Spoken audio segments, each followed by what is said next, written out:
वैशाली नगर विधायक रिकेश सेन के मन में बरसों से जो बात थी उसे मीडिया को बुलाकर मीडिया के समक्ष क्या कुछ कहा है। मेरी सोच थी कि कभी मुझे विधायक का दायित्व तो मिलेगा या कोई ऊंचे पद पे जाऊंगा, तो रामनगर मुक्ति धाम जिसपे 4-5 विधानसभा के लोग वहां पे अंतिम संस्कार के अंतिम समय में अपने परिजन को छोड़ने आते हैं, तो ऐसे स्थान को कुछ अच्छा बनाया जाए। नमस्कार, आप देखना शुरू कर चुके हैं न्यूज आप तक छत्तीसगढ़।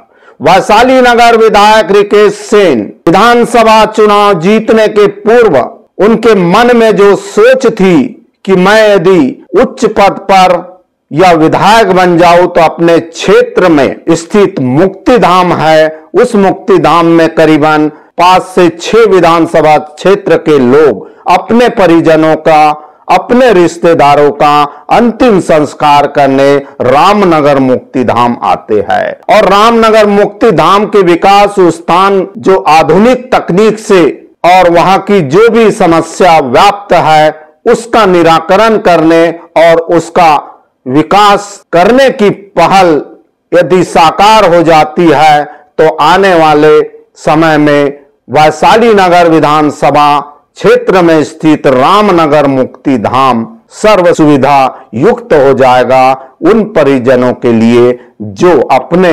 रिश्तेदारों का अंतिम संस्कार उक्त मुक्ति धाम में संपन्न कराने आते हैं। तो यहाँ से हम तो वैसे भी फेंकते हैं गोबर को, तो वो गोबर जो हमको यहाँ उपयोग हो जाएगा। गोबर नहीं ला पाऊंगा, गोबर बस नगर निगम दे दे, बाकी सब चीज मैं करने को तैयार हूँ।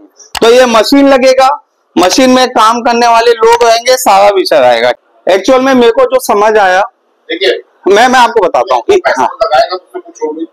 हाँ, मैं बता रहा हूँ। तो इनको क्या हो गया है कि अभी थोड़ा सा एक बदलाव भारत देश में आया है रतन टाटा जी के जाने के बाद। एक कहीं ना कहीं वो उनको अपना प्रेरणा मानते हैं कि मैंने अगर इस शहर में अगर मैंने बिजनेस किया है, मैं अजय चौहान अगर बना हूँ, चौहान हाउसिंग बना है, तो मुझे इस शहर के लिए कुछ करना चाहिए। ये उद्देश्य उन्होंने बताया। दूसरा उद्देश्य उसने ये बताया कि जैसे मंदिर जो है उन्होंने बनाया था और उनका जो है उनके फादर के नाम पे वो बना हुआ है, जिसमें आप देखेंगे पट्टी लगा हुआ है स्वर्गीय विपत चौहान के नाम पे। तो वो ये जो बनाना चाहते हैं, अपने पहला 2 करोड़ रुपया हमारा बच गया साल का, जो हम लेबर टेंडर करते हैं हर साल वहां पे मुक्ति धाम में काम करने के लिए, मेंटेनेंस के लिए, सफाई के लिए, वो पूरा मेंटेनेंस, पूरे वर्कर 50 से ज्यादा वहां जो काम करने वाले लोग हैं, हाउस कीपिंग के लोग, ये सारा जो है वो उद्योगपति करेगा, हमको कुछ नहीं करना है।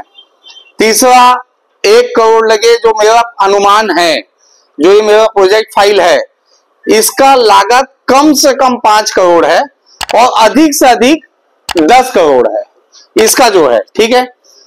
तो हमारा हिंग लगाना फिटकरी न राज्य शासन का हमारा कोई वो हो गया, कोई राशि नहीं है। नगर निगम जो है इस 2 करोड़ की रेड से ऊपर हट गया, साज सज्जा हो गया, सारा विषय आप लोग के सामने है। नाम पे बनाना चाहते हैं और इनके अलावा उनका कहना है कि मुझे कुछ नहीं चाहिए, मुझे मेरा कोई स्वार्थ नहीं है। शुल्क नहीं, कुछ नहीं, जो अभी नगर निगम 101 रुपए काट रहा है। हमने इस पूरे इसको जो है प्रकरण को देखा, समझा। उसके बाद कमिश्नर ने तत्काल जो है नगर निगम से संबंधित परियोजना विभाग को संक्षेपित, क्योंकि आप लोग भी भिलाई से ही हैं, आप लोग भी चाहते हैं जब मुक्ति धाम जाते हैं।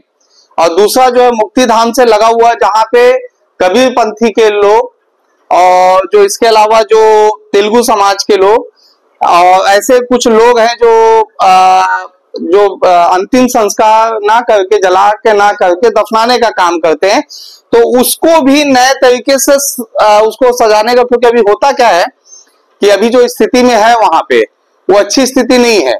वहां पे जब बारिश होता है तो उस बीच में ही वो दफनाने का काम करना पड़ता है और गंदगी से भरा पड़ा है रहता, वो जो अंतिम संस्कार के जाता वही सफाई करता है।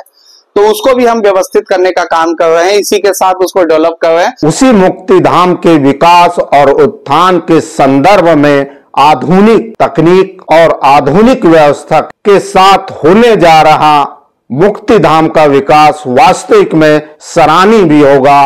वैशाली नगर विधानसभा सहित अन्य क्षेत्रों के विधानसभा से इस मुक्तिधाम में आने वाले लोगों के लिए आने वाले दिनों में यह रिकेश सेन की पहल यदि पूर्ण होती है और कार्य इसमें संपन्न होता है तो वास्तविक में यह एक सराहनीय और सम्मानीय पहल मानी जाएगी। मीडिया को बुलाकर मीडिया के समक्ष क्या कुछ कहा है?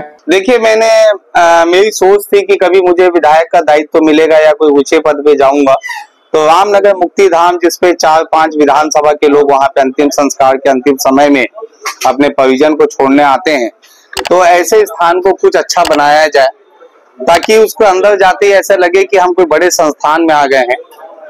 तो उसे लेके कुछ इंफ्रास्ट्रक्चर को लेकर कुछ तैयारी मैंने की थी, जिसका खर्च लगभग 5 से 10 करोड़ रुपए आ रहा था। मैं सोचा अपना निधि 4 करोड़ रुपया मैं अपना निधि दे दूं, या मैंने सोचा कि ऐसा क्या काम करूं, तो फिर मैंने इसको पीपी मॉडल में बनाना चाहा। उसके लिए मैंने 50 से ज्यादा उद्योगपति को आमंत्रित किया और वो आमंत्रित करके मैंने कहा कि भाई चलिए आप लोग इसमें सहयोग कीजिए। लेकिन उसमें से एक उद्योगपति ने कहा कि इसमें 5 करोड़ लगे या 10 करोड़ रुपए लगे, इस मुक्तिधाम को वेल डेवलप मैं करना चाहता हूं। उनका नाम है चौहान हाउसिंग लिमिटेड। अजय चौहान उसके प्रोपराइटर हैं, चौहान बिल्डर्स के नाम से भिलाई में जाने जाते हैं। वो इसके लिए सबसे आगे आए हैं और मुक्तिधाम को अच्छा हम डेवलप करने जा रहे हैं। और उसमें जो 2 करोड़ रुपए हमको लकड़ी का अति भार पड़ता है नगर निगम भिलाई को, लकड़ी की भी व्यवस्था, गोबर के जो लकड़ी बनेंगे वो उसकी भी व्यवस्था जो है चौहान हाउसिंग लिमिटेड के द्वारा जो है वो उपलब्ध जो है अंतिम समय में यहाँ के नागरिकों के लिए कराएंगे। तो इसके लिए एक पहल हम लोगों ने की है और एक बड़ी पहल है। मुझे लगता है भारत देश में पहला यह मुक्तिधाम होगा जो ऐसा विकसित होगा। ये बताइए, मन में ख्याल कैसे आए कि इस प्रकार का जो मुक्तिधाम होना चाहिए, कहीं देखे हो क्या आप? ये सब ख्याल मेरे ही मन में ही आता है और ये कुछ अलग करने की जो सोच है। और मैं अपने विधानसभा में जो अधिकतर आप लोग पत्रकार जितने हैं, मैं आप लोग को 25 सालों से भिलाई में देख रहा हूँ, आप लोगों को भी अलग अलग मुद्दे को उठाते आए हैं कि हमारा रेलवे स्टेशन ऐसा होना चाहिए, हमारे तालाब ऐसे होने चाहिए, हमारे गार्डन वैसे होने चाहिए। तो मुक्तिधाम ही एक ऐसा जगह है जहाँ पे 1 घंटा व्यक्ति जो है बैठ के शहर के विभिन्न विषयों पे चर्चा करते हैं। जो अंतिम संस्कार में जिसके आए हैं उसकी चिंता करते हैं, उसके परिवार की चिंता करते हैं, साथ में वहां पे बैठ के कुछ ना कुछ शहर के विषय में भी बात करते हैं। और वैसा एक समय जो जहाँ पे अव्यवस्थाएं थी, व्यवस्थाओं की कमी थी, गंदगी से भरा हुआ मुक्तिधाम था, उसे मैं पार्षद रहते मैंने 1-2 करोड़ रुपए खर्च करके बनाने की कोशिश की, लेकिन वो मेंटेन नहीं हो पाता है। तो मैं सरकारी योजनाओं से भी मैं उसे बनाता, लेकिन राशि भी बहुत ज्यादा थी और मेरा जो थीम है वो पूरा नहीं हो पा रहा था। और मुझे ऐसा लगा कि कोई सामने आ रहा है तो इसको मेंटेनेंस कौन करेगा। एक मकान तो हम बना लेते हैं लेकिन वो मेंटेन नहीं हो पाता है।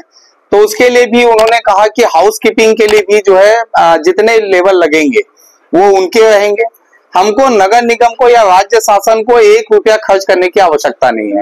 इस प्रकार का शुल्क दे नगर निगम को कोई शुल्क नहीं। जो 101 रुपए नगर निगम को लकड़ी का देते हैं वो वैसा ही नगर निगम को 101 रुपए पटाते रहेंगे। और वो जो हॉल बना रहे हैं उसमें जो एक शुल्क तय होगा, नॉर्मल शुल्क, ताकि पब्लिक अपनी जवाबदारी समझे, वो नगर निगम में जो है उसको पे करना होगा। उसको अजय चौहान से इससे कोई रिलेटेड नहीं है, बस वो जो है अपने माता पिता की स्मृति में बनाना चाहते हैं, जिसको हमने भी सहमति दिया है और जिला प्रशासन ने भी सहमति दे दिया है, नगर निगम ने सहमति दे दिया है। नगर निगम महापौर जी से बातचीत हुई है, मेयर इन काउंसिल में प्रस्ताव जाएगा, वहां से प्रस्ताव जाने के बाद सामान्य सभा में होगा और जो भी है टर्म्स ऑफ कंडीशन जो बन रहे हैं नगर निगम में, उसके आधार पे चौहान हाउसिंग बोर्ड को मुक्तिधाम विकास करने की अनुमति दी जाएगी। बहरहाल इस वीडियो में इतना ही। ऐसी वीडियो के साथ आपकी सेवा में फिर उपस्थित होंगे, तब तक के लिए हमें इजाजत दीजिए। वीडियो पसंद आए लाइक करें, शेयर करें, कमेंट करें, सब्सक्राइब जरूर करें। हमें वेबसाइट पर, फेसबुक पर, इंस्टा पर, ट्विटर पर भी फॉलो कर सकते हैं। मैं जी सुरेश कुमार, न्यूज आप तक छत्तीसगढ़ के लिए नमस्कार, जोहार।